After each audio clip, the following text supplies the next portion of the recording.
Bonjour, dans ce chapitre d'électrotechnique, nous allons parler des énergies stockées dans les circuits magnétiques, des aimants permanents, des forces et des circuits magnétiques déformables.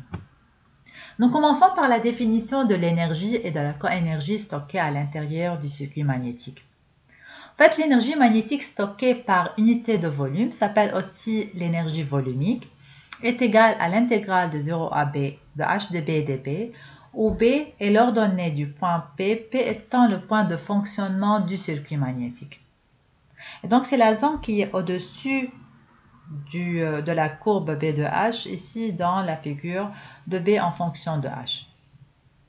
Nous pouvons utiliser phi égale Bs et HL égale Ni et remplacer B par phi sur S et H par Ni sur L. Nous obtenons l'expression 0 à phi de Ni sur L des phi sur S.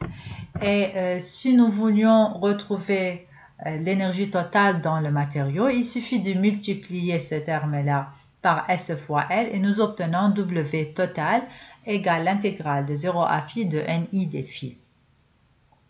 Si la caractéristique B de H est linéaire, nous obtenons l'énergie volumique égale 1 demi H fois B et l'énergie totale égale 1 demi Ni fois phi. La coénergie, en fait, c'est le complémentaire de l'énergie et elle est la zone qui est assurée au-dessous de la courbe. Et en expression, c'est l'intégrale de 0 à h de B de H dH et la coénergie totale est l'intégrale de 0 à I de phi D de Ni. Si la relation était linéaire, là aussi nous pouvons retrouver l'énergie volumique, coénergie volumique égale 1 demi HB et la coénergie totale égale 1 demi Ni phi. L'énergie stockée dans un volume de matériau d'eau linéaire. Donc, comme c'est un matériau qui est linéaire, nous allons utiliser l'expression linéaire 1 demi Ni phi. Et en traçant phi en fonction de Ni, nous pouvons en fait retrouver sur la figure ici directement l'énergie totale qui est emmagasinée dans le matériau dans un point P de fonctionnement. Donc là, c'est l'énergie totale qui est emmagasinée à l'intérieur du circuit magnétique au-dessus de cette courbe-là. Donc nous pouvons utiliser la loi d'Hopkinson, Rφ égale Ni. Et en remplaçant dans l'expression, nous retrouvons W égale 1 demi Rφ au carré. Et en utilisant aussi L égale N au carré divisé par R, l'expression devient 1 demi Li carré.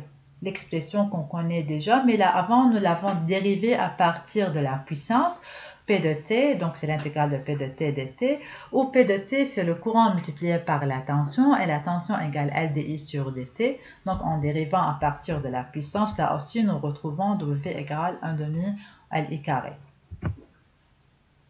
L'énergie magnétique stockée dans un entrefer.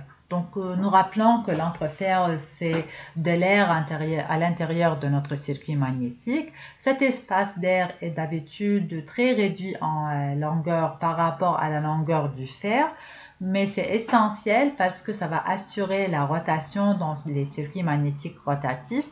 Donc, ça va, dans les moteurs par exemple, pouvoir permettre au rotor de tourner à l'intérieur du stateur. Donc, je ne peux pas l'enlever.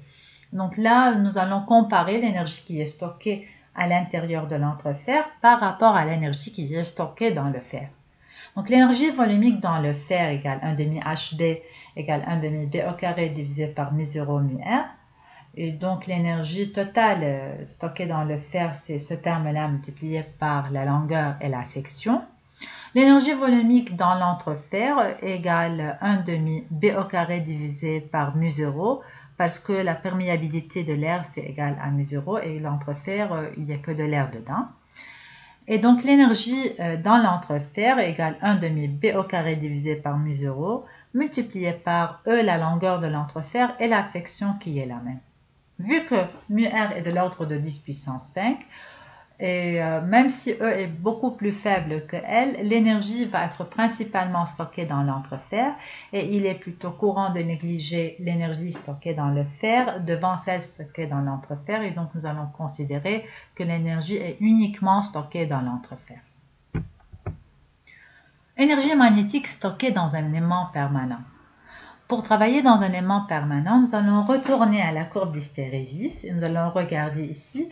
Dans un aimant permanent, nous n'avons plus d'enroulement, nous travaillons uniquement sur l'énergie rémanente et donc sur la partie de cette courbe qui est entre B rémanent et moins H coercif, et donc qui est cette partie-là. L'énergie magnétique volumique à l'intérieur de l'élément permanent, c'est l'intégrale de B à BR de H de B dB, et donc la zone qui est assurée ici. B qui est correspondant au point de fonctionnement et BR c'est le champ rémanent. Et donc si le point de fonctionnement est le point M, ceci correspond à un aimant qui est à vide et son énergie est maximale.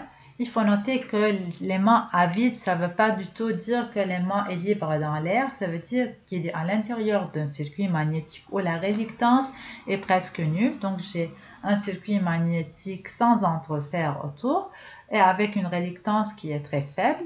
Tandis que si je mets l'aimant libre dans l'air, j'ai plutôt une réluctance qui est très importante et un point de fonctionnement qui est proche du point 0 BR.